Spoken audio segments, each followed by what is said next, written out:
right, welcome everyone.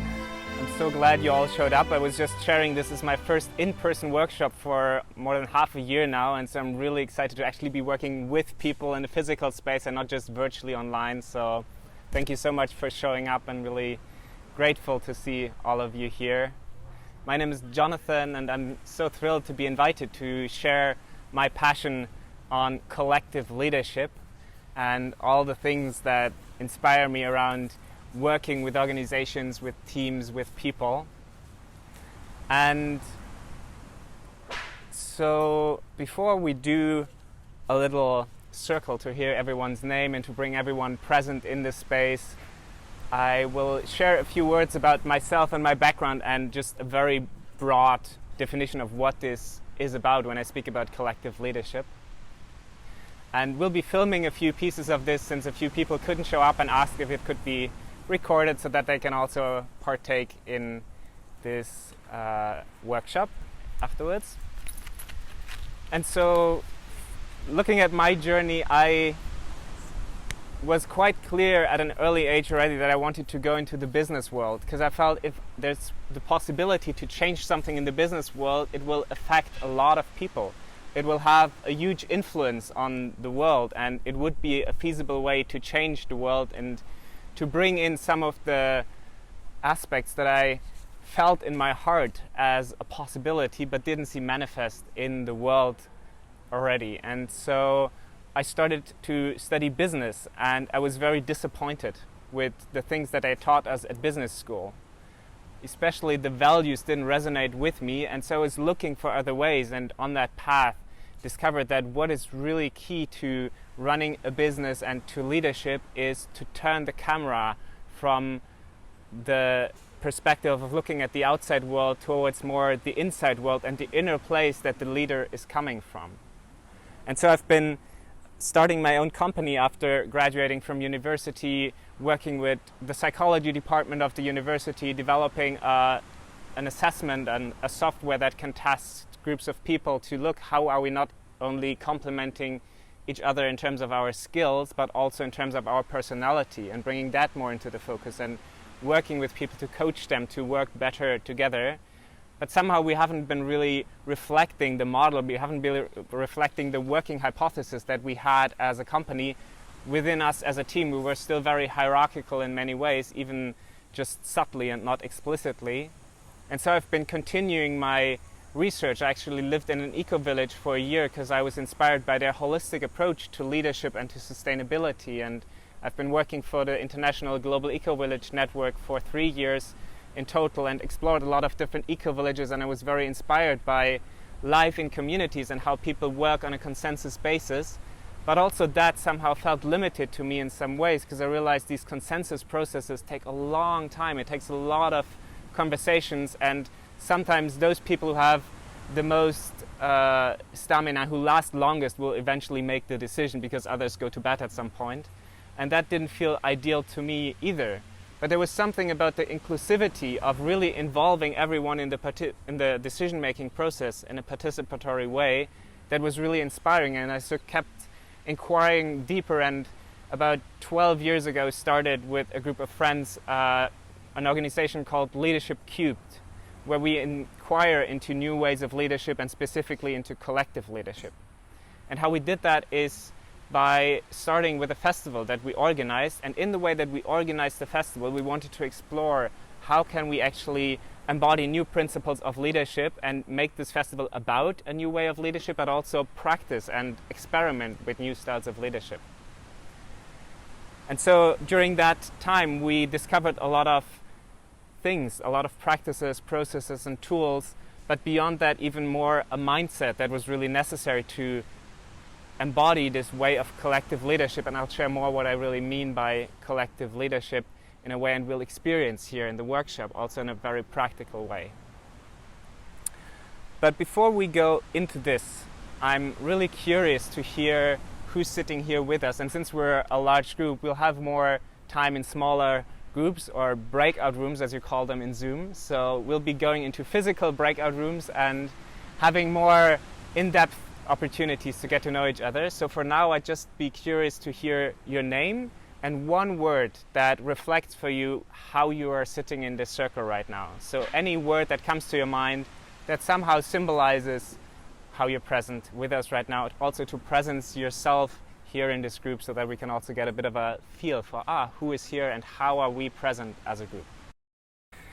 So looking at the situation in this world today, I think for all of us here it's so obvious that we are really called to step into something new, to embody something that is in the air but not quite present yet. And a big part of that for me is leadership.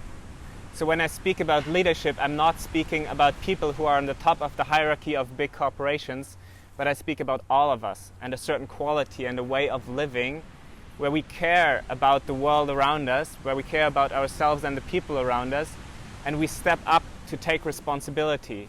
So a mom taking care of her child in a loving and responsible way and making sure that this child has the best conditions to grow up in and healing her own trauma so she doesn't pass it on to the children, to me that is leadership. Someone putting a lot of love and effort into a garden and making it a beautiful space so others can enjoy it, that to me is leadership. A doctor really diving deep into ancient wisdom to bring up real healing to the people and leaving the traditional paths of allopathic medicine, expanding the possibilities, that to me also is leadership. So there are many ways that we can embody leadership, and it's more about an inner mindset rather than about our actions that we have in the outside world. And so when we speak about collective leadership, it can be easily misunderstood that everyone needs to decide everything when we are a group of people. And when I speak of group of peoples, this approach is really applicable to both companies, NGOs, non-profits, governmental organizations. It can also be used for smaller teams. It's really very much about expanding our possibilities in working together. And we call our company Leadership 3, Leadership Cubed, because for us leadership has these three dimensions. It's the I, the you, and the we. It starts with I, the self-leadership. How am I leading myself? How am I taking responsibility for myself? How am I reflecting my impact in the world? How am I taking steps in order to build my capacity to hold space for myself and for others? The you dimension is for me about everything that is related to a group of people, to our teams. So starting from this one-on-one personal interaction to larger groups of communication, structures, processes, even up to large organizations of how do we structure an organization. It's all part of the you aspect of leadership. And then the third, the we dimension, is to me about how are we taking responsibility for our shared humanity and for this planet. It's the larger responsibility that we're working towards and that is infusing our inspiration to work on ourselves and to work in teams together. So in a way, the we dimension is the most important of all, but also the I and the you are prerequisites for us in order to show up fully in the world. And so these are the three dimensions that we're working on, and a big part of what we're doing is actually to bring consciousness development into organizations in all forms and in all ways, including shadow work and trauma work, to make people become more aware of what is really driving them and the survival mechanisms that oftentimes still motivate us to do the things that we're doing. So the more we heal ourselves, the more we clear that channel, the more we can receive that inspiration, and we have a lot of models developed to, in a way, also communicate that in a way that is accessible for businesses, that they are also willing to go on that path and to see the benefits that come from that. So one misconception, and we'll explore that a little deeper in an exercise, is that everyone needs to decide everything together, and it'll take a lot of time to live collective leadership because it's confused with consensus decision making. This is not what collective leadership is about. Collective leadership is a very dynamic and competency-based leadership model. So instead of having a traditional hierarchy, we shift the leadership role very fluidly to the person in the group who has the highest competency in any given situation, and that can change from moment to moment.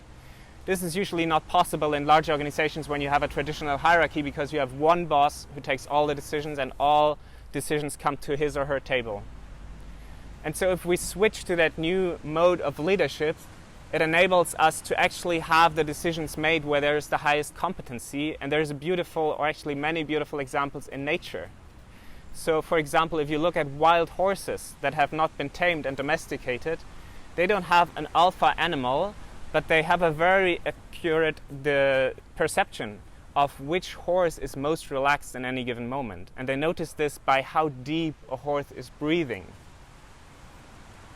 So, by observing which part of the group is breathing most deeply, they decide which horse is most relaxed and therefore most capable of making a decision. So, for example, when they come to a crossing of a river, they look for which horse is most relaxed and let that horse lead over the crossing of the river. And so, if we want to adapt that mode of leadership that these animals embody so beautifully, fish, for example, also do it when they swim as a swarm and they smell where the other fish are. Birds also do it. They fly in these flocks and they have a very intricate model of shifting which bird flies first. So if we want to learn or relearn these capacities as human beings, we in a way need to slow down in many ways to really perceive one another more and ourselves also. So it requires this introspection of, when do I have a leadership impulse? And do I have the courage to step up, even though that might be against my upbringing, against my conditioning? But then it also requires for us as a team to trust one another so deeply that I follow if you have that leadership impulse and step forward. And so it needs both the personal inner work as well as the team connection and trust building that is required for this model to work.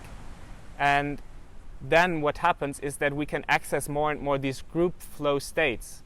And you probably are all familiar with personal flow states, these times where you lose sense of time and space, where you lose your sense of self, and you become super focused, super present, your creativity rises to the top, your inspiration soars, and you just become a lot more effective, and work doesn't feel like work anymore.